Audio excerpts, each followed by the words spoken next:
Chapter 18, Brothers, June 2000. When they heard shots and the crash of glass, the Salinas cops looked up with as much astonishment as concern. Some shithead had the balls to blast a shotgun half a block from where they stood, taking a report of shots fired.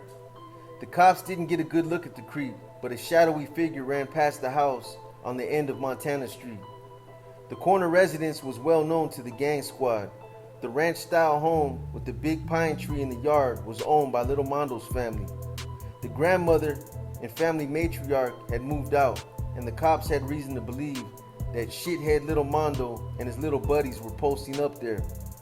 Guns drawn, the officers called for backup as they surrounded the structure, demanding the occupants come out. Nothing happened.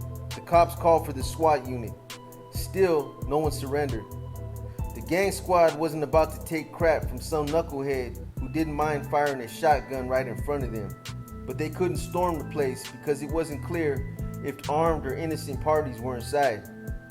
They yellow taped the whole neighborhood as news crews rolled up and officers hunkered in for a standoff with the notorious Nuestro Familia.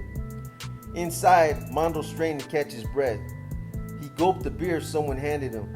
Through the curtains, he saw a shitload of cops posting up, and he had to laugh at the crazy mess. Fuck it. They were either gonna die here or go back to prison, so they might as well party before it all blew up. Sophie Rocha had joined them, and as always, the girl was down for a good time.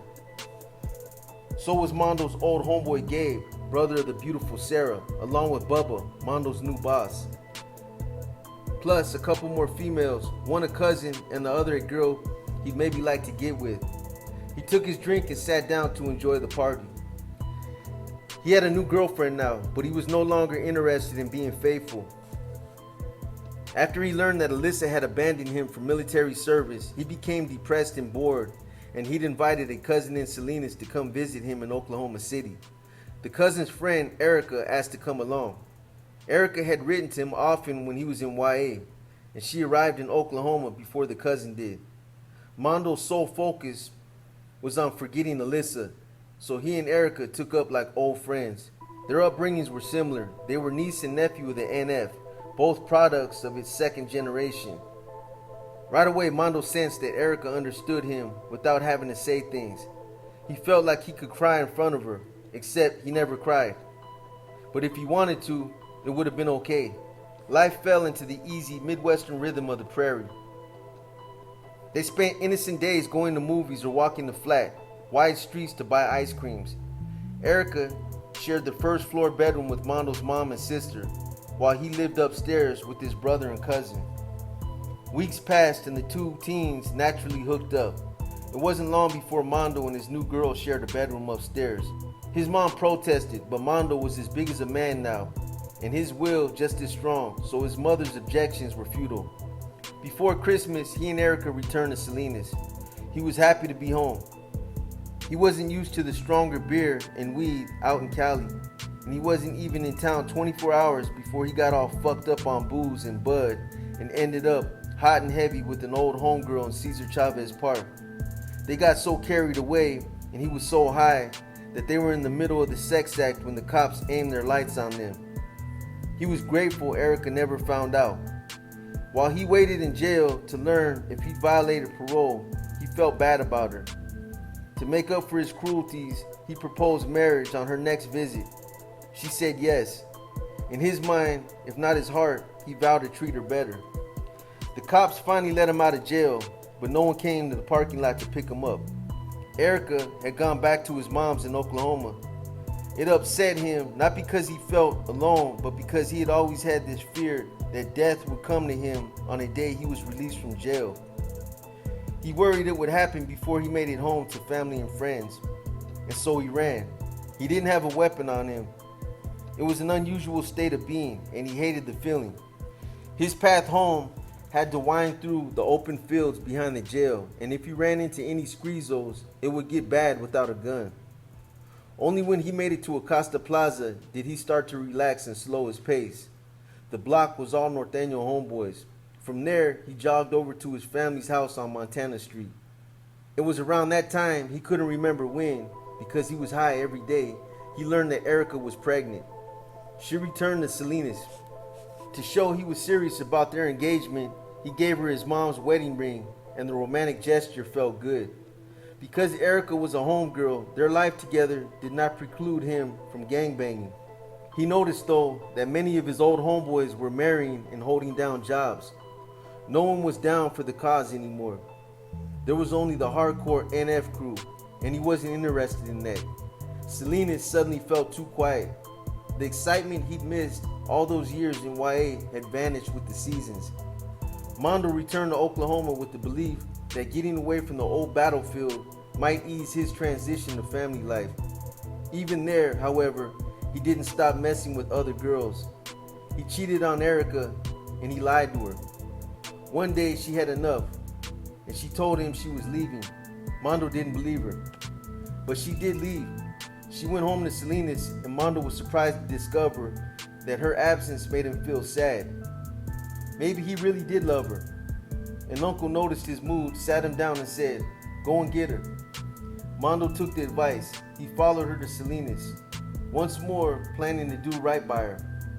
Again, she caught him with other girls. He wasn't even messing with some of them, but by then his track record was so bad it didn't matter. After one huge fight, Erica threw his mother's ring at him, and yet, with the passage of time, she again forgave. Mondo simply had that effect on females. At her essence, Erica was a good girl who'd grown up through hard times, and then Mondo put her through even worse times. While he no longer considered renouncing gangbanging and other females the way he had for Alyssa, some small part of him wished to keep Erica close and to protect her from the world. After all, she was carrying his child. At least that's what she said. In the house on Montana Street, Mondo's breath slowed and his beer gulps turned to sips. He lifted the curtain's edge. More cops had arrived, and the block was still taped off at both ends. It looked like the whole fucking police department was outside. Despite his stubborn misgivings about the NF, Mondo was spending his days with Bubba and other familia members. One day, he discovered the regiment was simply the only game in town if he still wanted to gangbang.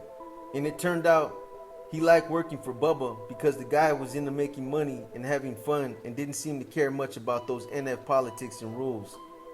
Bubba was a real character too, a light-skinned Irish and American Indian kid who grew up in the Casitas duplex on Amarillo. And he had this funny staccato laugh. Weird jokes would tumble out of his mouth without effort. He'd tell little Mondo, "I love you like a rock, but I just can't smoke you."